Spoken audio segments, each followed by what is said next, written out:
Good evening, boys and girls. Welcome back to another story time with Mr. Kepke. Hope that you guys had a great week at school. We have a great book for you this evening to send you into the weekend. It's called The Juice Box Bully. The Juice Box Bully. And what it's designed to do is to empower you to stand up for others, to stand up for other people when you see them having a hard time. Sit back, relax. I hope you guys have a great weekend. I hope the sun shines a little bit this weekend so you can go outside and play. As Pete stood in front of the new class, Miss Peltzer announced, "Let's welcome Pete to our team. Pete, you will be sitting behind Ralph." Settling into his seat, Pete pulled his hat down over his head so that only his eyes could be seen. Turning around, Ralph warned him, "They don't allow hats in class here." "You're not my mother," snarled Pete.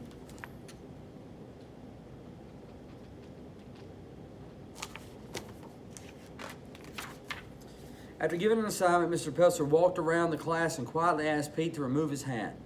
Once he walked away, Pete poked Ralph. "Thanks a lot," he growled. Later that day at recess, Pete didn't ask to join the soccer game. Instead, he watched.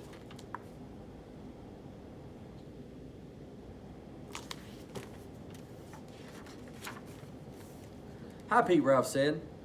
"Do you want to get into the game?" "Not with those nerds," Pete replied. "I don't like those kids." "What do you want to do?" asked Ralph. Pete smiled spitefully. "Let's steal the ball. We're bigger than them. We can have our own game." "I don't think so," answered Ralph. "That's not how we do things around here." "Then I'll do it myself," taunted Pete, "if you're so afraid."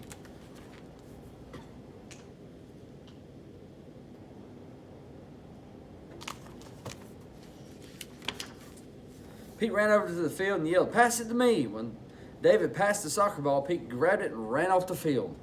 "What's going on?" shouted David. Pete didn't answer. He ran faster and faster, then turned around and waved the ball in the air. At first, the kids just stood there. Then they huddled together before walking over to Pete. Ruby and Lucy led the way.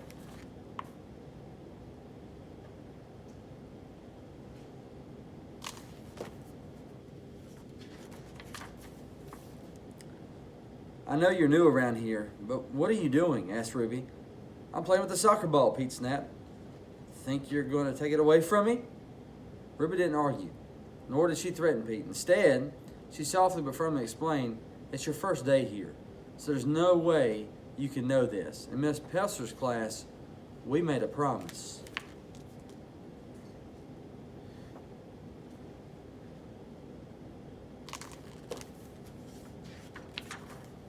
"We promised to take care of ourselves, each other, and our classroom, and to solve problems peacefully. We promised that in this class, no one would stand by and accept bad behavior. When someone acts hurtfully, we all speak up. We want you to be a member of the class and to make the same promise." Dumb rules, dumb promises. Throwing the ball to the ground, Pete walked away.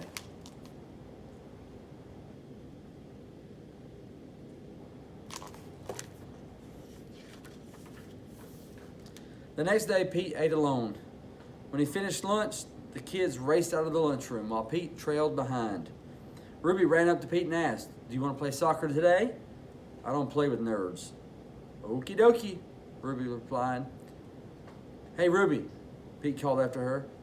Ruby stopped and turned. "Nice shirt," Pete complimented. Then he squirted his juice box right at her.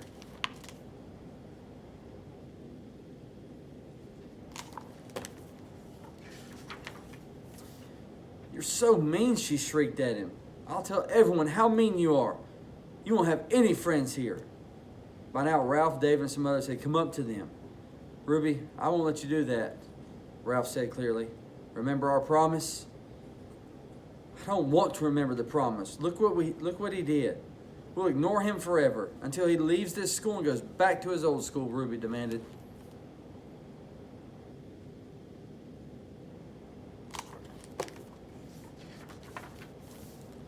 Ralph walked between Pete and Ruby. "We're not going to do this, Ruby. I know you're angry. You can tell Miss Peltzer if you want. But we're not going to let you treat Pete like this. And we won't put up with this bad behavior either." Ruby stomped away, leaving Pete and Ralph behind. "No one's ever done that before," Pete said. "Why did you stand up for me? I've been in your shoes, and I learned being a bully doesn't work."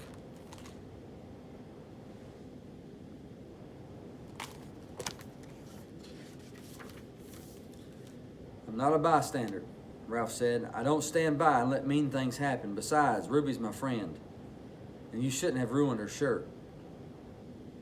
Won't the other kids be mad at you for sticking up for me? Pete asked. No way. They all made the same promise. We talked about it for a long time with Miss Pelzer, and every kid here tries to keep that promise.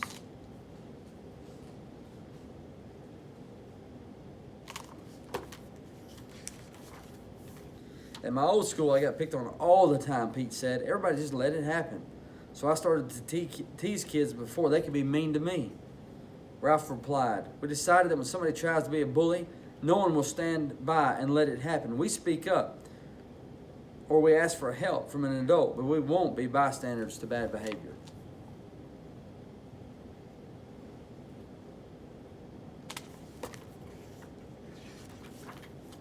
The bell rang. It was time to go back to class. They hate me. They'll never play with me, Pete said.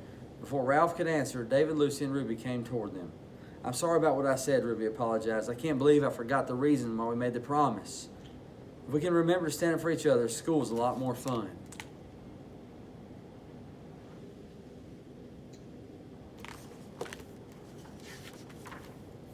Wow, the kids here are way different than at my other school, Pete said. Maybe I'll give this promise thing a try. Great. Let's go talk to Mr. Pelzer, said Ruby. Hey, Ruby. Sorry about your shirt, Pete added. Ruby smiled. No worries. I kind of liked the new look. Everyone laughed as Pete and Ruby led the way into the class.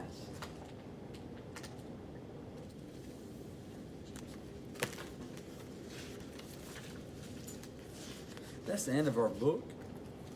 And I just want to say that I hope that at Foster Park that we stand up against bad behavior. I hope that we stand up against those that are trying to bully others. And I hope that we are continually making a promise to ourselves and our classmates and our school that we're going to always stand by doing the right thing. I hope each of you have a great night, a great weekend, and I love you very, very much.